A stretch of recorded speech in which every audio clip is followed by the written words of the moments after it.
Rightio. So, welcome to the Professional Development Community Circles by Ben Simmons, Behaviour Support Coach for the Department for Education. I want to start out today again with an acknowledgement of country.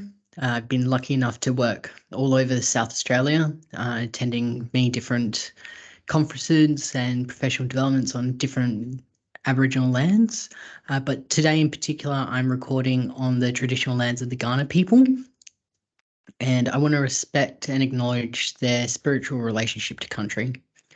I want to thank and be appreciative of their guardianship of the country and has allowed me to live, work, and play as I do across the state.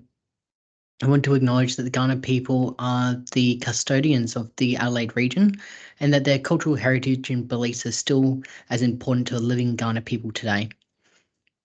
I also want to pay my respects to the Cultural Authority of Aboriginal people viewing and attending today from all other areas of South Australia and Australia, and to acknowledge that sovereignty was never ceded. Community circles are an aspect of restorative practice. So I like to start these professional developments with a bit of an overview about what restorative practice is, as well as the theoretical underpinnings of the practice itself. Restorative practice is a framework for responding to and building community. It's about responding authentically and with compassion and empathy to behaviour errors through dialogue. And it's about developing systems to have a shared understanding of what is happening and the lived experience of people. And finally, restorative practices is about having strategies to make things right, to restore harm, and to repair relationships. There's a continuum of practice for restorative practice, going from preventative to responsive. Today, we're going to be talking about a preventative side. So community circles exist within the community building aspect of restorative practice, and they're here to help expose students to skills, develop skills, and provide opportunities to practice skills, as opposed to being a response to any minor or major incidents. These preventative skills and practices lay the groundwork for the responsive work to be more impactful, less time consuming, and benefit everybody within the process. So restorative practice is built around this idea that everyone has base needs that need to be met before we can be the truest version of ourselves. In education, we typically refer to this person as the learner. So before you can become the learner or a learner, you need to first have your physiological, psychological, safety, belongingness, and esteem needs met. So I encapsulate this normally in the idea that parents and children don't care about their grade if they don't know where they're sleeping tonight. They don't care about their grade. They don't care about how well they're doing in mathematics if they don't know when their next warm meal is coming. If they don't feel safe and secure, they are not going to care about how creative, how engaging you make art today.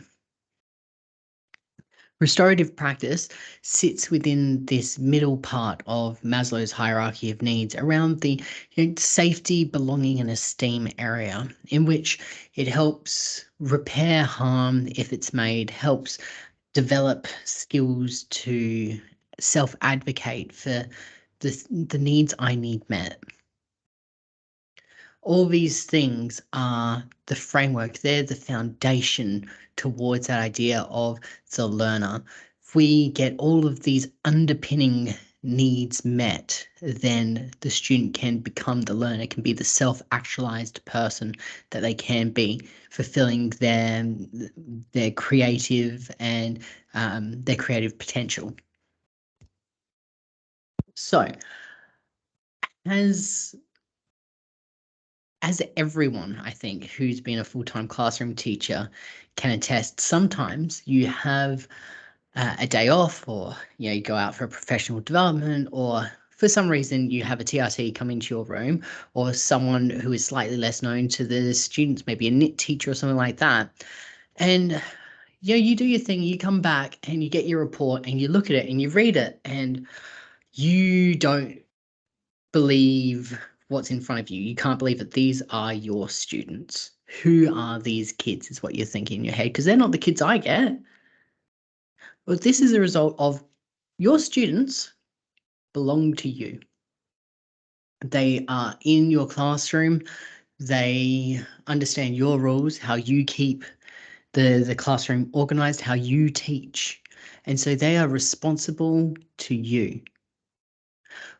What I would like to do today is to talk to you about the processes that we can start to put in place to make them accountable, responsible to each other, so that it doesn't matter who the authority person in the classroom is, in that they start to mediate each other's behavior.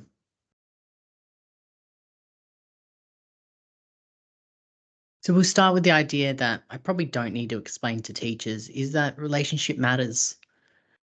The research tells us that students that report high on teacher-student relationship scores have higher academic and engagement reports. They score higher on attendance. They have better grades. They stay in school longer. Fewer behaviors, fewer suspensions, expulsions, exclusions. And teachers who score highly on student-teacher relationships show a decrease in anxiety. They work in the section longer. They engage less in psychological services. They report better well-being, have less burnout, and report higher senses of agency in their teaching. So as you can imagine, all of this are things that we're striving towards. All of these things just double down on why relationships matter to us, and building relationships needs to be a core tenet of the work we do. One of the things that I want to introduce to you today is the social discipline window, just this model in front of you right now. Throughout the day, even throughout a lesson, you can exist in any or all of these boxes. And the goal here is that the majority of our time, we want to sit within that restorative, that with box, so high control, high expectations, alongside high support. This is your guide along the side area where you hold high expectation of your students, but you also work with them. How am I going to get you there? What do you need? However, we acknowledge that this can't be us all the time. Sometimes you need the thing done and you just need to get it done. And that's where you can be punitive. You have the do. Oh, you know what? You will wait for the traffic lights to go red before crossing. That's the punitive stuff. Sometimes you have to be there. Sometimes you're not feeling it. You're sick. It's the end of the day. We're going to watch Magic School Bus. I don't need you to do anything. I'm not going to give you anything. Turn down the lights and just be alive, please. Sometimes that happens and we acknowledge that. And sometimes, the kids are having a day. It's hot. It's the end of school. It's the end of sports day. I'm not going to put lots of pressure on you guys, but we still need to do some work. Here's the smallest amount of work I can justify giving you and as much support as you need. That's your permissive. That's your, I'm basically doing it for you. Just come along a little bit for me, guys. And that's okay too. We can exist throughout the day in all of these boxes. Within the same lesson, we can be in all of these boxes, depending on who we have and what we're teaching. And that's okay. The goal is to have the majority of our time in that restorative box where we hold our students to a high level of expectations and we come along with them going, this is the expectation. How are we going to get you there? We as the team. What we know about having that team-based restorative process with students is that it leads to greater understanding of content. Students report that they understand the outcomes, the learning intentions, and the success criteria better. The process itself is fairer and transparent because you have that discussion with the student. You're not doing it to them. It builds a relationship with the student and the teacher, empathy, and that communication is inherent in the process. And as we'll talk about shortly, it also helps to model this theory of mind, this idea that we have to work together as a team because my emotions, your emotions, everything is interweaving and interlocked. Now, today I'm going to be using the word affect a lot. When I say affect, I want to underline it's an affect with an A. This is a psychological term, affect being essentially synonymous with emotion. So to have a psychological affect is to have an emotion. We can often classify students as having what's called a flat affect, which is a look on their face of just flat-faced nothingness. You can't read their emotions off their face. They still experience them. You just can't read them. This is what we would call flat affect or flat emotion face, just nothing going on. When I talk about affect today, this is what I'm talking about. Now, I have a scale of the 9 affects up here as well. You might notice that there is a big a distinguishing line between all the negative affects and the 2 positive affects. So you've got way more negative affects than positive affects. And Tompkins really theorized that humans do best. We are the best version of ourselves when we can maximize these positive affects and the neutral affects as much as possible while still minimizing these negative affects. And he proposed that the most important part of this is that we are free to express these affects, that we feel free to tell people when we are distressed, interested, joyful, fearful. And through the expression of those emotions, we build reciprocity, community, and positive human experience. The very last fundamental building block of this whole idea is Nathanson's compass of shame.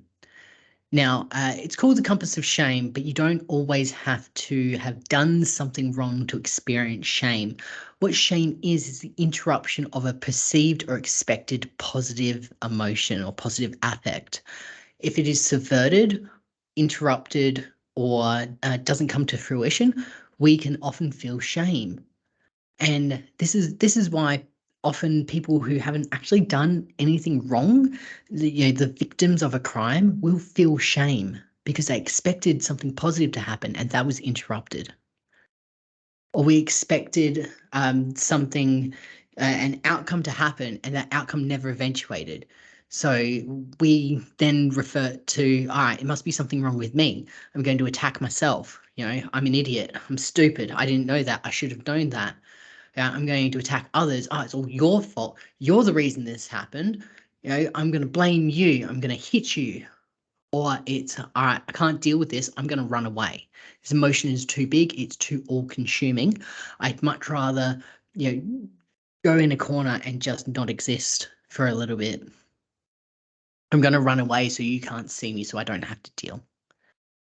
Or I'm going to avoid it by denying, lying, abusing drugs, alcohol, or shutting down playing video games, or go thrill seeking. So I think about that instead of the thing that's making me feel uncomfortable.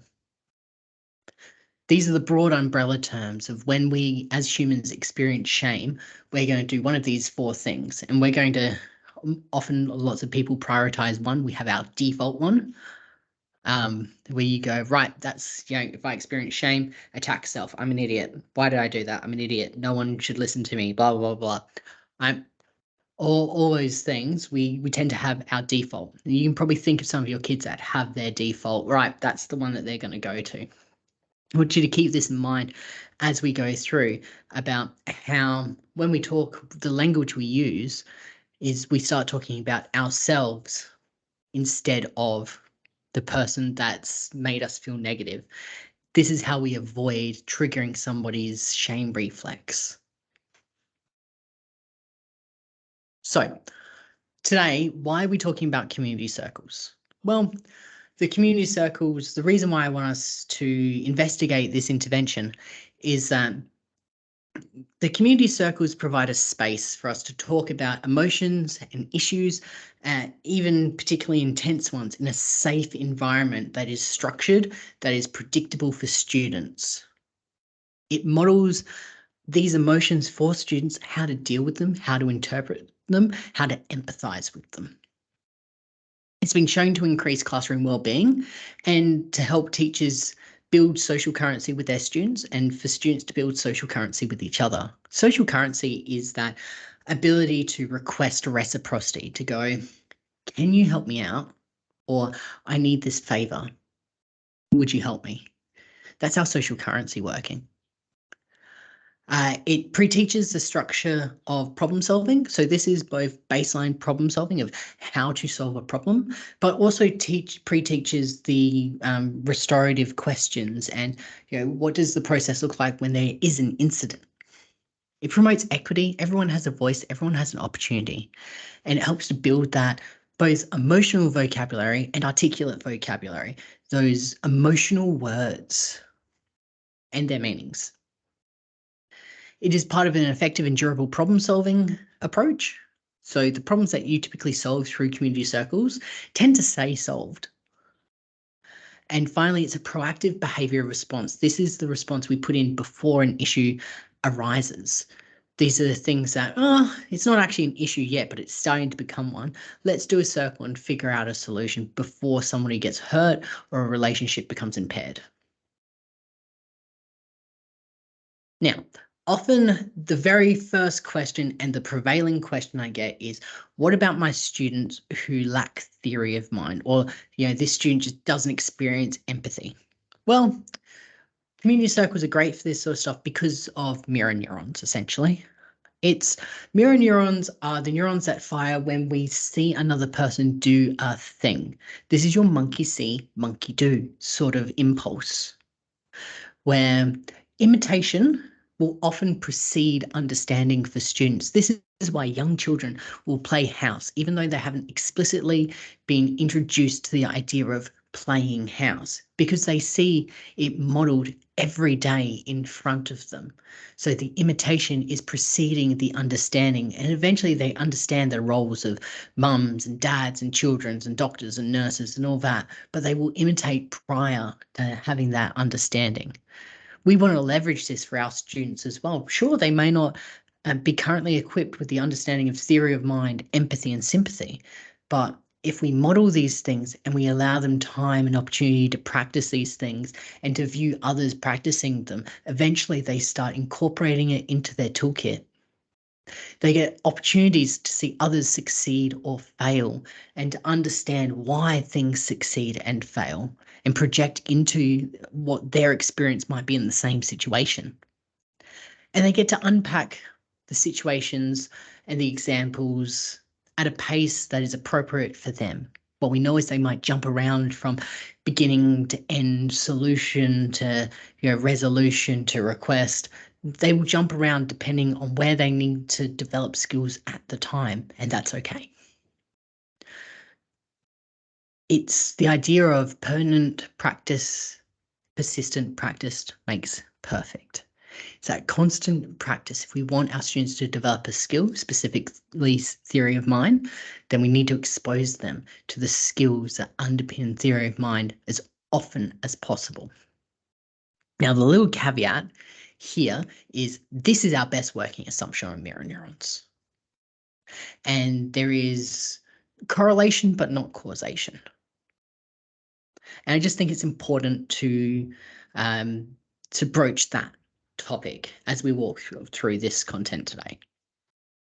So, what a community circle is. So some of you might know them, especially if you do the Berry Street model. They might be your morning meetings. You might know them as Socratic circles, restorative circles, or check-in, check-out circles. Regardless of what you call them, they all have typical and communal themes. So a participant will sit in circles. They typically face each other. Everyone participates talking about the topic in turn, and we'll collaborate or do activities or understand the activities that have a social norm. They all provide opportunities for expression, especially in a safe environment, and they all help to build relationships and build understanding of diverse opinions. They're problem-solving activities, and everyone has an opportunity and an expectation to share and contribute in them. So there's a few different purposes of using a circle. Typically, the circles are used for problem solving and collaboration. The most actively they're used that way, right?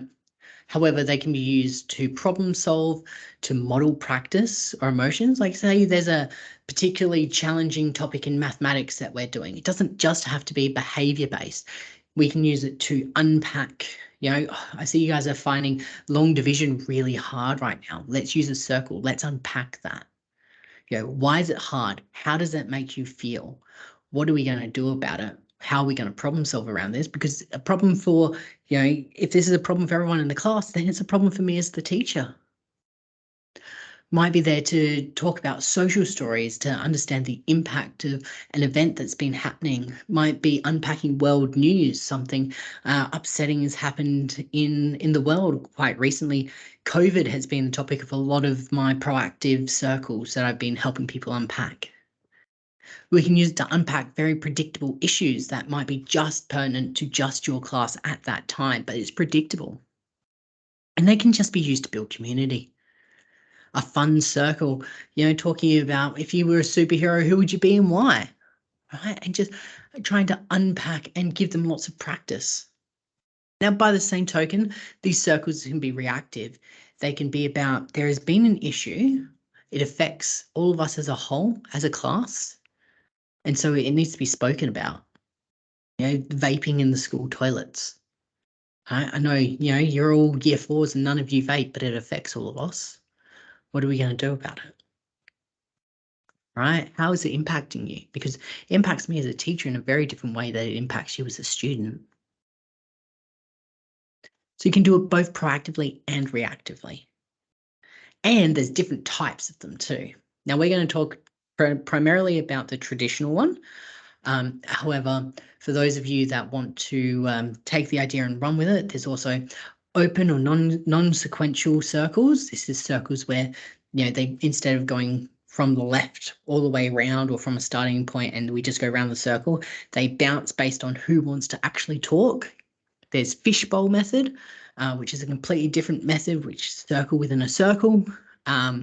There's walk and talks, check-ins and outs, academic, which is our instructive one, and the protective, which is our proactive one.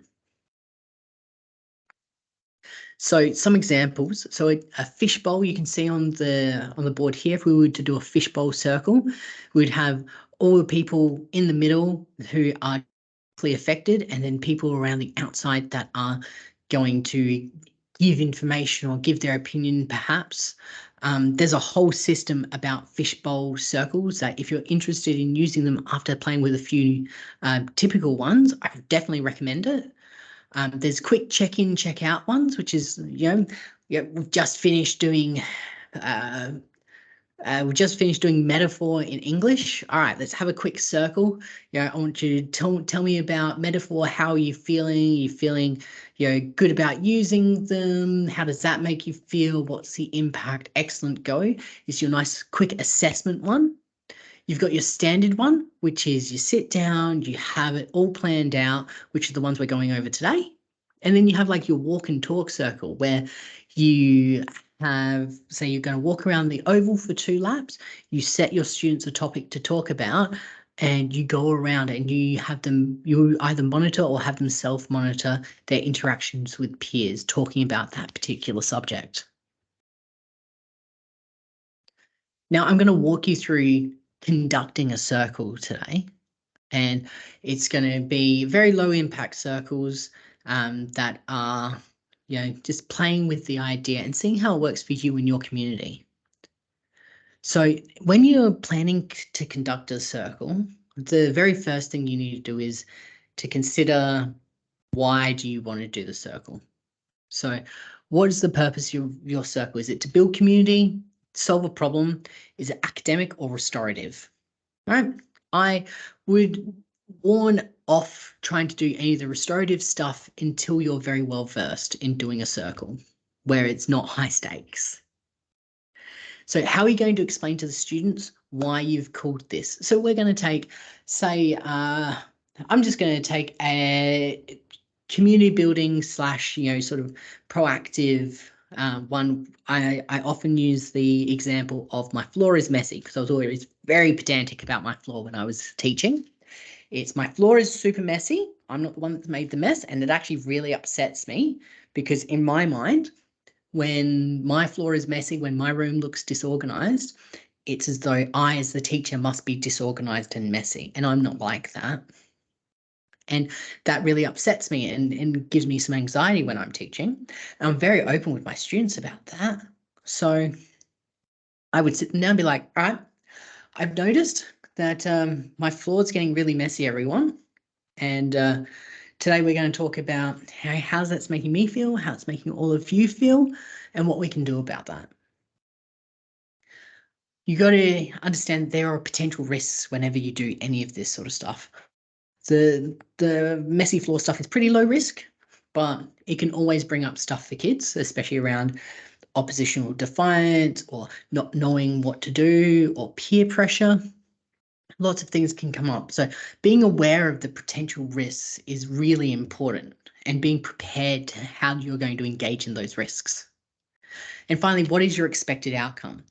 You're not always going to get your expected outcome, but having a really nice, clear vision of what do you expect to get out of this. So I typically expect to get out of that particular, messy floor one. I'm like, I would really like it if they had one or two different ideas about what we're going to do about the problem. Like we're going to every 20 minutes take a 1-minute break, clean up the floor, and go back to work. And they get a brain break or something like that. So all the pre-work starts now, and that you've got to decide what is the best way to set up your circle to suit your needs. Are you going to do a normal one where you just get them in a circle? Are you going to use a fishbowl, a walk and talk? What are you going to use? Where are you going to do it? So often teachers opt to do them in their classroom, but I've had lots of impact doing them outside on nice sunny days, in the hall, in comfy chairs, in the music room. So just think about the location you're going to do it in and how you're going to set up that location. So are you going to sit on the ground? Do you need chairs? What's the shape of the circle? Doesn't it have to be a circle? And who's going to be the facilitator? Now, I definitely recommend as the adults, as the teachers, you facilitate to start with. But do you know what? I've had a lot of success giving the lead to my students because ultimately it was actually my students' issue, not mine. Right? They came to me with an issue. They're like, we want to do a circle about this. I'm like, okay, but you need to lead it. I would have done all the pre-work around, what are the potential dangers here? But the students are going to lead it because it helps them practice skills, helps them develop skills, and it helps them see that the process is true and fair for everyone, regardless of who's sitting in the facilitator seat. So we're going to plan out a circle. So please pause this recording as we go through if you need additional time to think about what you're going to put down in each of these or to record or plan out. So the very first step in the circle only takes 1 to 2 minutes. It's really just the explanation of why are we here. So I would gather everyone in their circle. I used to just, in my classroom, it used to be, all right, it's circle time. And then all the tables would go back and they'd all sit because I was that super predictable teacher. And all my kids knew, right, circle time, let's go. So what is the purpose of this circle? Well, guys, you know what? I've noticed that my floor is getting really dirty lately. And I'm starting to get really anxious that, if Miss Jones comes in and sees that, she's going to think that I'm not doing my job. And that's a big concern for me. And you don't have to use the effective language stuff either if you don't want to. If you just want to bring your kids together and be like, look, we've had some instances in the yard lately. Tell me about that. Right? This is what we're going to be talking about today. So you don't always have to have pre-established, this is what it is and this is why. It just helps. Sometimes you can have the students tell you why it's important. Right, next, once you've told them, all right, we're coming down, we're going to have a circle around the floor issue today, guys. Just some rules, quick rules and guidelines. Now, the first couple of times you do this, it might take longer than 2 minutes. However, after that, it's pretty short, sharp, and shiny, right? Who remembers the rules? What are we going to do it?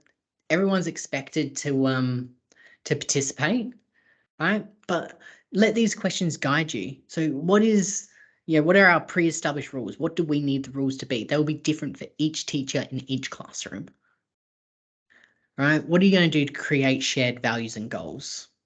And how are you going to encourage participation? As a class, as a teacher, what are you going to make sure your expectations around participation are? In my classroom, my expectation was, and always is in everything I do, everyone must participate. Not everyone's participation looks the same, but everyone must participate. Okay, so that was always my hard and fast rule. So your participation can look different, but you have to participate because that's what we're here for. I'm always made sure that all my stuff was up on the board or somewhere that was displayed or very well known. So it was indisputable. And often there was students that needed either extra processing time, or sometimes you can get just a quick step down sheet so that kids can follow along with, this is the process of the circle. So what differentiation do you need to do to make this effective for your students? I wish I could tell you that one, but that's going to be independent for each of your classrooms, for each of your subsets of students. So it's about rules and guidelines. It should eventually just be really quick. One of the things I like to note here is some teachers like to use a talking piece when they do circles. So part of your rules and guidelines might be, only when you're holding the stuffed animal are you allowed to speak. That's one that typically gets picked up really early and then thrown away later as students get more practice in doing this process. So we start with a check-in always. So there are some non-negotiables with the circle system, and it's a check-in and check-out are non-negotiables. Your check-in is always a way of seeing how your students tracking currently. I like the really simple, show me on your hands, if you were a what would you be? Sort of, all right, if your mood right now was an animal, what animal would it be? Or if you could tell me how you were feeling today as a color, what color would that be and why? Right? You can speed these up or slow these down as you need to. Typically, you can either ask a straight up, if your mood right now is an animal, what animal would it be? That would be short, sharp, shiny. All right, go through. If you could have a superpower, what would it be? That's nice and easy. If you want to know a little bit more about how your kids are traveling, get them to at the end why. Right? If you could be any animal right now, what would it be and why? Oh, I'd be a cat because they're kind of shifty and nervous, but they're still there, they're still watching. That tells me a lot about how a student is tracking right now. Right? Yeah. Oh, I'm red right now because I'm angry because I just had the worst lunchtime and just want to bop somebody. Tells me a lot about how a kid's running right now. It's up to you to think about how your check-ins are going to work for you. I like to vary mine quite a bit. It's always the same 1 to 5 or the same tell me a thing, but how I get there might be different. There's a couple examples up there, but please feel free to have a play and see what works for you. Your intent is to make sure that between your check-in and your check-out, you haven't caused any harm. So the big chunk of your circle will be your discussion. So I always found it useful if I'm going in knowing what I'm going to be asking about, I would pre-plan a couple of questions, right? What questions am I going to ask, or what do I expect to be asked? And how many times am I actually going to let them go around the circle to have their say on it? Are there any potential high or low risk questions like If I was talking about COVID, right, some of the high risk stuff might be, kids that, went into very concerning households or went back to concerning households during that period, or students that have had parents or loved ones pass during that period. Those are all high value or high risk or low risk questions that I need to potentially be aware that they're going to come up, and what am I going to do about it? Right? If there are these challenges, you need to have either an exit strategy or the capacity to address them. Now, when we talk about the discussion, there's something called the 50-50 syndrome, which I'm 100% guilty of. It's about picking a child and say, right, you, Jimmy on the other side of me on the circle, you're going to start, and then we're going to go left or right from you. And everyone's going to listen to Jimmy, and then Jimmy's going to look left and right, and then he's going to say, Kendra, you. And then, do you know what Kendra and the other person on the other side of Jimmy were thinking about? What am I going to say if Jimmy picks me instead of listening to Jimmy? So when we do task people, when we're starting the discussion rounds, we go, right, Jimmy's speaking, and then we're going to go left. So now everyone on the left of Jimmy knows, right, I get to listen to Jimmy, but my turn's coming up, so I better get ready to know what I'm going to say. I definitely recommend our discussions start with very low risk while we're community building. Start your community circles with some really novel things, like talk about something interesting on TV that you reckon most of them have seen, or something really inane that's happening in the school, right, that sets the groundwork for building up to the more potentially emotive discussions about restorative work or repairing harm. We try not to jump straight into, right, this has gone down, let's talk about it. So stuff like, your really low risk stuff on my floor, guys, is a good place to start. Or bathroom ones are often a big one of, right, so people aren't washing their hands, or people aren't throwing their rubbish in the bin outside, so there's flies out there now. All right, all these things are stuff we can tackle. It's not, right, Jimmy punched Kendra in the face, let's talk about it. We don't start there, because the students haven't had a chance to pick up on the system, to practice those skills, and to know that the process is fair and predictable yet. When you do get there, go your hardest, tackle the hard ones, but until both you and the students are ready, keep it nice and surface level. So once we've had the discussion, we have the checkout. The checkout, whoops, forgotten to put the time there. That's okay.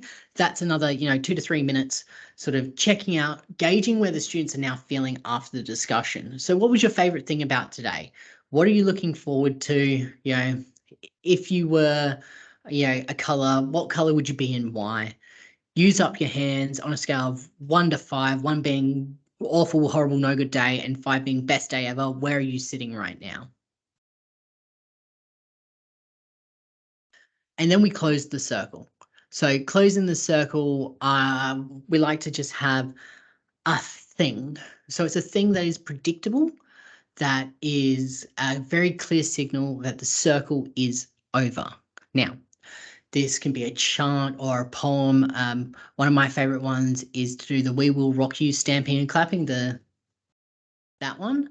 And then the kids know, I'll do 3 of those and that's it. Circle is done. That process is over now. All the stuff that we've been talking about, done, done, done. But you can use chants, poems, quotes, songs, a meditation activity, right? All these things are things you can use instead of, some sort of chant or something. But we just need something that's really clear about how we're closing the circle. So these circles sit within the PBL framework as a tier 1. Community building circles sit as your universal, everyone is included, everyone is expected to attend, everyone is expected to participate. And then as we go up, as the harm gets more intense or the skill gets narrower, we go from these community circles into restorative circles or restorative chats that just include those people that have been harmed, or actually look at repairing harm.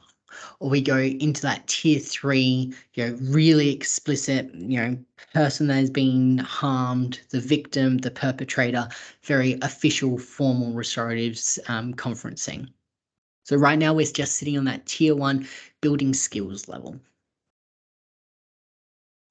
So I would like you to think about making a commitment to try out one of 2 of these circles, and it's about problem solving and using your effective language to start doing some problem solving with your students and some predictable problem solving. No one's asking you to be perfect at this either. It's always practice. Plenty of pertinent practice makes perfect. It's exactly the same thing that we're expecting the students to do, is to have an opportunity to talk about and practice those skills of empathy and to practice the skills of problem solving. And in the same vein, this is practice for you as the educator, as the facilitator. You're going to be practicing the skills of doing the community circles. So of course they're not going to be perfect every time. Mine still aren't perfect. I go off on tangents all the time, right? But it's that continued practice of community circles that is important. And if you want it to be perfect the first time out, it's just not going to happen. It's going to stop you from actually applying this information. So just give it a try. As with everything I do, I appreciate feedback. If you scan the QR code on the screen now, you'll be able to provide me some feedback on Microsoft Forms to help me improve these presentations. Thank you so much for listening today. If you require any additional support, coaching, or want any additional information on any of the topics that have been discussed today or in any of other of my professional developments, please reach out ben.simmons@sa.gov.au. Thank you so much for your time.